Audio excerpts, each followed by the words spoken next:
Señores, hablemos de borregos.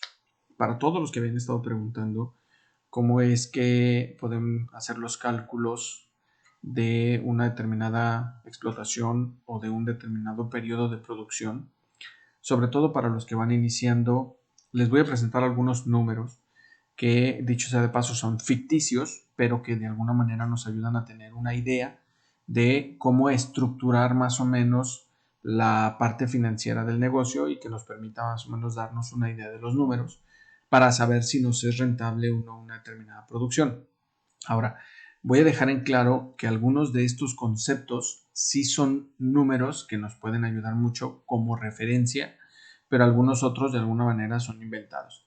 Para iniciar, me voy a ir a esta hoja en el que estoy considerando, digamos, de manera muy general, lo que es una pequeña unidad de producción en la cual consideramos, digamos, un corral más o menos de 3x3, en el cual estamos considerando unos paneles desmontables, estamos considerando un tejabán, un bebedero automático y un comedero lineal para alimentar a esos animales.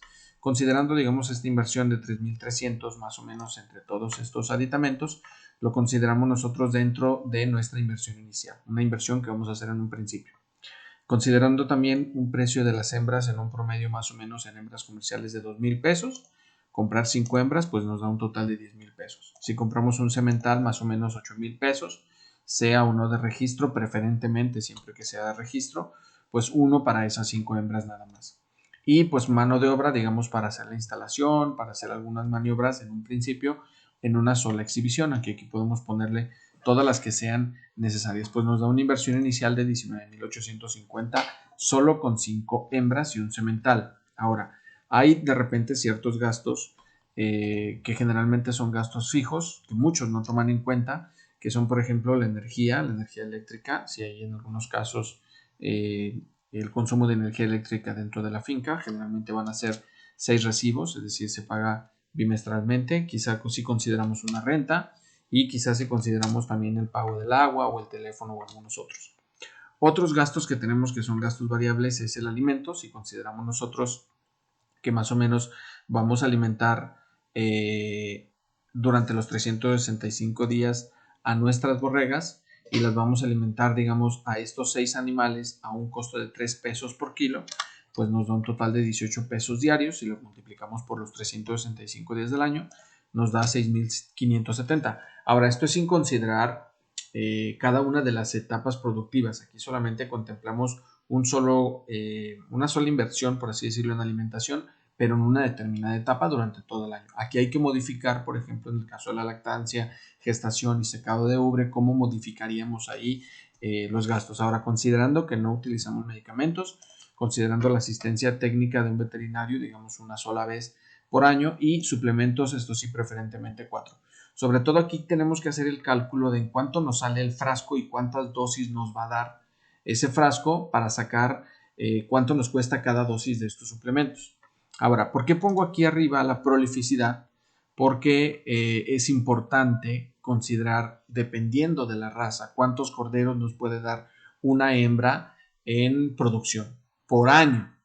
Entonces, si consideramos nosotros que la mayoría se van por las razas cárnicas como la Dorper, la Charolais y demás, pues generalmente en ganado comercial nos van a dar una sola cría.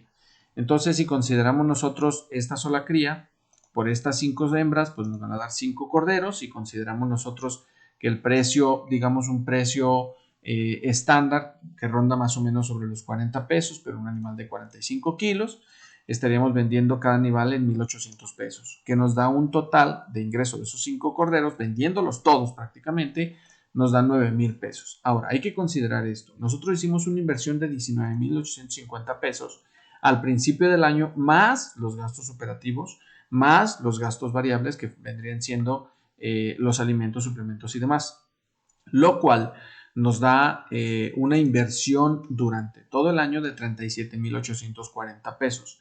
Si a esto nosotros le restamos la venta de esos 5 sementales, perdón, de esos 5 borregos, pues nos queda todavía una deuda de 28,000 pesos. Esta misma deuda tiene que ser calendarizada para el siguiente año, con lo cual nosotros estaríamos pagando durante todo ese año 2,403 pesos cada mes para poder saldar esa deuda.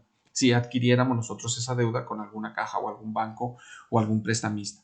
Considerando, por ejemplo, que ya para el segundo año ya no tenemos los gastos iniciales, pero sí tenemos los gastos variables, pues entonces hacemos la suma y todavía tenemos una deuda de 2.250. Y conforme vamos aumentando, pues esta deuda va disminuyendo, pero finalmente se sigue esa misma deuda incrementando, porque cada año tenemos que seguir alimentando esas borregas y obviamente aquí no estaremos considerando, por ejemplo, la alimentación de esos corderos para finalizarlos. Ahora, ¿qué pasaría si nosotros aumentamos el número de hembras? Porque eso es lo que más me preguntaban. ¿Cuántas hembras necesito yo meter para que me pueda dar el punto de balance y ahora sí retornar mi inversión? Vamos a poner números, digamos, muy modestos. Vamos a poner 50 hembras. Esas 50 hembras todavía las podemos cargar con ese macho. Por lo tanto, consideramos ahí solamente 50 hembras y un solo macho, porque las podemos notificar. Pero vamos a considerar, digamos, de alguna manera que podemos ahorrarnos algunos gastos. Por ejemplo, no tenemos energía eléctrica, no tendríamos que pagarla. En este caso solamente esa, pero sí tenemos que pagar renta y obviamente el agua. Pero ¿qué pasa? Porque si se fijan ustedes, aún así tenemos una deuda muy grande de 8.487 pesos mensuales que hay que seguir pagando y en el segundo año 5.700. Pero ¿qué pasa si yo cambio, en lugar de tener una raza muy cárnica que solamente me va a dar una cría? ¿Qué pasaría si yo aquí, en lugar de tener una sola cría, tengo, digamos, una prolificidad de 1.6? Fíjense cómo se modifican los números. De tal manera que el primer año sí me queda la deuda de 3.987 pesos, pero también, como estoy produciendo mayor cantidad de corderos por esta prolificidad, es decir, estoy produciendo 1.6 corderos por cada hembra, en el segundo año yo ya empiezo a ver ganancias porque ya estoy pagando la deuda inicial del primer año, mi deuda inicial, mis gastos fijos, mis gastos variables, y a partir ya del segundo año ya empiezo a ver como tal una ganancia mensual. Ahora, ¿qué pasaría si todavía aquí aumentamos más la prolificidad? Por ejemplo, razas muy maternas. Vamos a ver que en el segundo año ya tenemos un mejor ingreso en comparación con el que tendríamos el primer año o la deuda que tendríamos nosotros el primer año. Ahora, no siempre la deuda inicial se paga dentro del primer año. No siempre es así.